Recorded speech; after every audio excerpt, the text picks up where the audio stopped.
বিদ্যাপুর গ্রামে দুই ভাই থাকতো তাদের বাবা বদ্রীনাথের সঙ্গে। বড় ভাই আদিনাথ ছিল ছোট ভাই দীননাথের থেকে অনেক বেশি চালাক চতুর, ফলে সে নিজের ব্যবসা বেশ জমিয়ে ফেলেছিল। আর দীননাথ প্রতিবারই ব্যবসায় লোকসান করত আর নিয়মিত বকুনি জুটতো তার কপালে। ছি ছি ছি ছি দিনু, এই বছরেও ব্যবসায় অতগুলো টাকা লোকসান দিলে তোমাকে নিয়ে কি করি বলো তো? চেষ্টা তো আমিও করি বাবা। দেখো বাপু, তোমার ভাষণ শুনে আমার কাজ নেই, তার থেকে মাঠে যাও, মাটি কুপিয়ে যদি 2 পয়সা রোজগার করতে পারো দেখো গিয়ে, যাও যাও।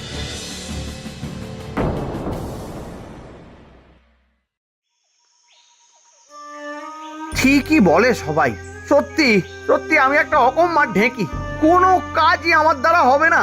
তাহলে তাহলে আমার আর বেঁচে থেকেই বা কি লাভ? আজ আমি নিজের কবর নিজেই খুঁড়বো, আর তারপর তার মধ্যে পড়ে আত্মহত্যা করব। সেটাই ভালো হবে, সেটাই ভালো।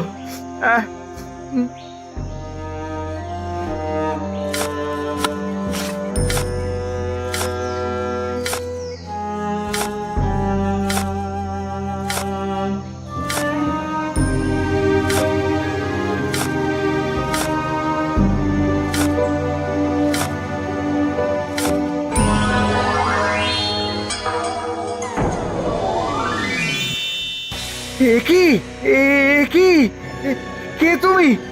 আমি দুর্ভাগ্যের দেবী, আমি তো তোমার সঙ্গেই থাকি। ও বুঝেছি, তোমার জন্যই আমার জীবনে এত কষ্ট। দাঁড়াও দাঁড়াও, তোমাকে আমি সাহায্য করছি, দাঁড়াও। বেশ, কিন্তু আমি এখন মরতে যাচ্ছি, তুমি কি সেখানেও আমার সঙ্গে যাবে? সে তো বটেই, সে তো বটেই। মানুষ যেখানেই যাক, ভাগ্য তো তার সঙ্গেই থাকে। আচ্ছা ঠিক আছে ঠিক আছে, তাহলে এক কাজ করো, তুমি তুমি এই এই বোতলটার মধ্যে ঢুকে পড়ো, আমি তোমাকে আমার গলায় ঝুলিয়ে রাখি, তাহলে তাহলে সব জায়গায় তুমি আমার সঙ্গেই যেতে পারবে। হ্যাঁ হ্যাঁ, ঠিক আছে।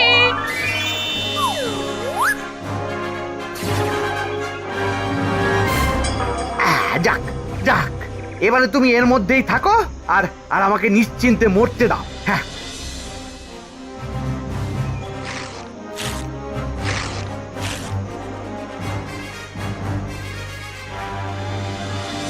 এরপরে ঘটে এক আশ্চর্য ঘটনা। দীননাথ যতটুকু মাটি কাটে, সঙ্গে সঙ্গে তার দ্বিগুণ মাটি কাটা হয়ে যায়, আর মাটির তলায় একটা সুড়ঙ্গ তৈরি হতে থাকে। দীননাথ সেই রাস্তা ধরে এগোতে থাকে। এইভাবে চলতে চলতে সে একটা সোনার দরজার সামনে এসে দাঁড়ায়। ওরে বাবা, এ কোথায় চলে এলাম? ভয় পাবেন না, আপনি নাগরাজ্যে এসেছেন। এখানে কোনো মানুষ তখনই আসতে পারে যখন আমাদের রাজা তাকে স্মরণ করেন। আপনাকে রাজ দরবারে নিয়ে যাওয়ার নির্দেশ আছে। এ আবার কি গেরোয় পড়লাম রে বাবা?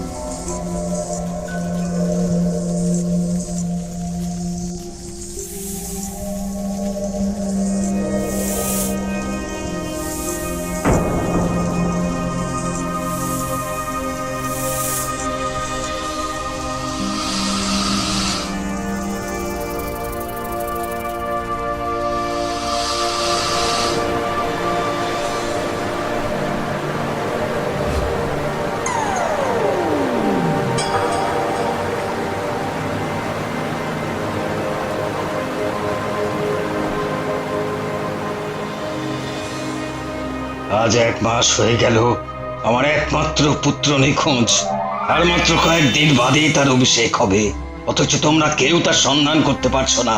আশ্চর্য। দাদা, আমাদের সমস্ত শক্তি দিয়ে আমরা রাজপুত্রকে খুঁজে বের করবার চেষ্টা করছি। যদি রাজপুত্রকে না পাওয়া যায় তবে তোমার পুত্রকে প্রস্তুত থাকতে বলো, তাকেই তবে রাজা হিসেবে অভিষিক্ত করা হবে। হতাশ হবেন না মহারাজ, নাগ দেবতার আশীর্বাদে ভুলোক থেকে একজন সৎ মানুষ আমাদের নাগরাজ্যে এসেছেন। তিনি নিশ্চয়ই আমাদের রাজপুত্রকে উদ্ধার করতে পারবেন। কোথায় সে? রক্ষী, ভুলকের অতিথিকে মহারাজের সামনে উপস্থিত করো।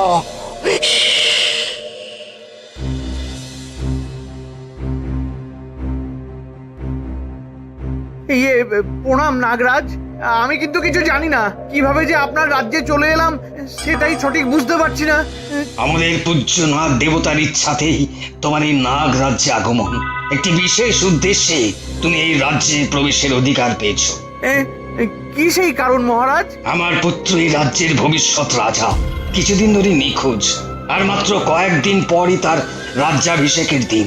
তার আগেই তোমার বুদ্ধি দিয়ে যেভাবেই হোক তাকে খুঁজে বের করতে হবে। এই কাজ করতে পারলে প্রভু তো মণিমুক্তা পুরস্কার পাবে, যা দিয়ে তোমার আগামী কয়েক পুরুষের ভবিষ্যতের কোনো চিন্তা থাকবে না। আর না পারলে? হ্যাঁ, কোনদিন আর পৃথিবীতে ফিরতে পারবে না। আজীবন নাগরাজ্যে সর্পবেষ্টিত হয়ে বন্দি জীবন কাটাতে হবে। কিন্তু যে কাজ আমরা এতজনে মিলে পারছি না, একজন বিদেশি সেই কাজ করবে কি করে? তেমনি তো দেবতার ইচ্ছা, এছাড়া আর কোনো উপায় নেই ভাই। যাও, আজ রাতটা বিশ্রাম নিয়ে কাল থেকে কাজে লেগে পড়ো।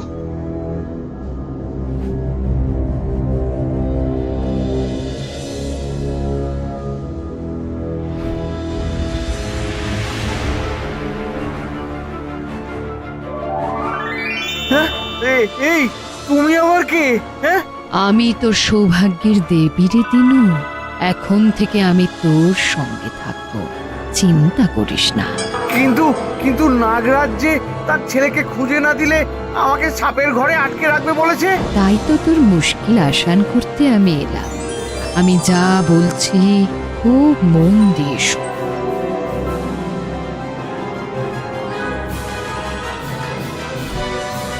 মা, কে আছো? কে আছো? রক্ষী, রক্ষী!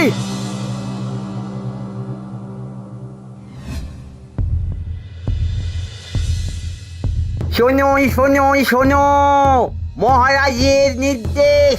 ভূলোক থেকে এক রত্ন ব্যবসায়ী এসেছেন, যিনি নাগরাজ্যের প্রজাদের কাছে সঞ্চিত দামি পাথর 10 গুণ দামে কিনে নেবেন। যার কাছে যা বিক্রয়যোগ্য পাথর বা মণি আছে তা ওই ব্যবসায়ীকে দিয়ে ন্যায্য মূল্য সংগ্রহ করতে পারবে। কোনো রত্ন, মণি বা পাথর কারো কাছে থেকে গেলে পরে তার আর কোনো অর্থমূল্য থাকবে না। এই সুযোগ মাত্র 3 দিনের জন্য। শোনো শোনো শোনো।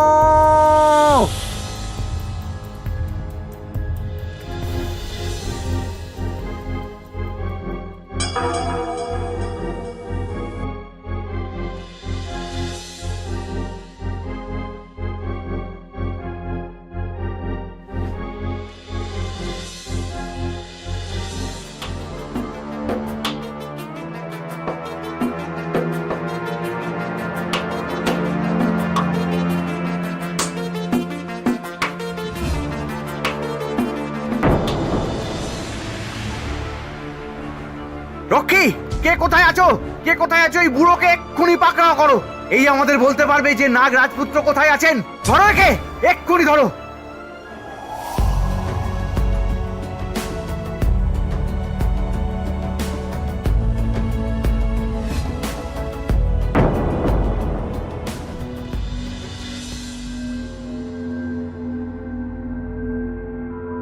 তোমাকে যে কি বলে ধন্যবাদ দেব বিদেশি বন্ধু।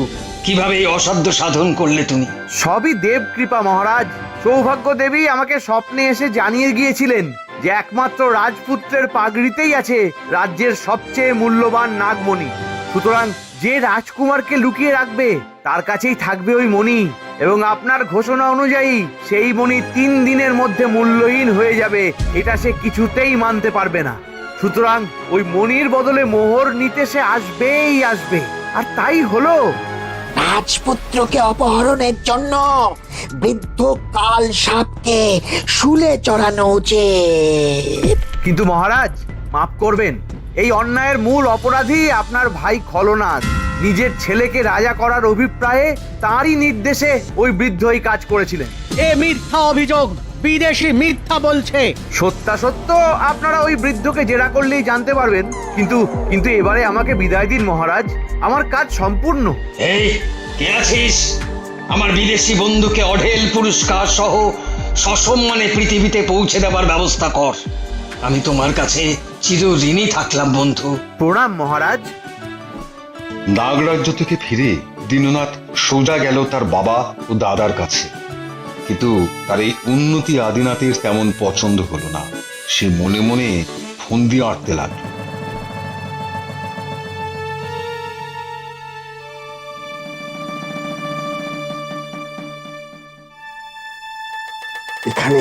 এখানেই দিনু ওর দুর্ভাগ্যের দেবীকে বোতলবন্দি করে রেখেছে। একবার তাকে ছেড়ে দিলেই ওর আবার আগের অবস্থা হবে। হ্যাঁ, এই দেখি তো খুঁড়ে।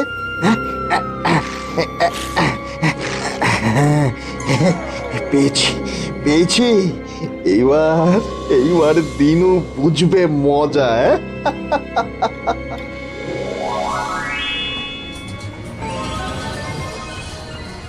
তুমি বুঝি আদিনাথ, দীননাথের দাদা? হ্যাঁ মা, হ্যাঁ, তোমাকে সে বেটা আটকে রেখেছিল। হ্যাঁ, তাই আমি মুক্তি দিলাম। আমি তোমার উপর খুব খুশি হয়েছি আদিনাথ। তাই এখন থেকে আমি তোমার সঙ্গেই থাকবো। আর তোমার ভাগ্য এখন তোমার ভাইয়ের মতোই হবে, তোমার ভাইয়ের মতোই হবে।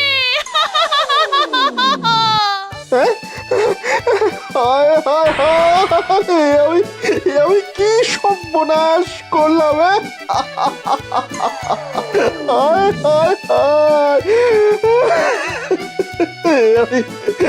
আমি কি সর্বনাশ করলাম!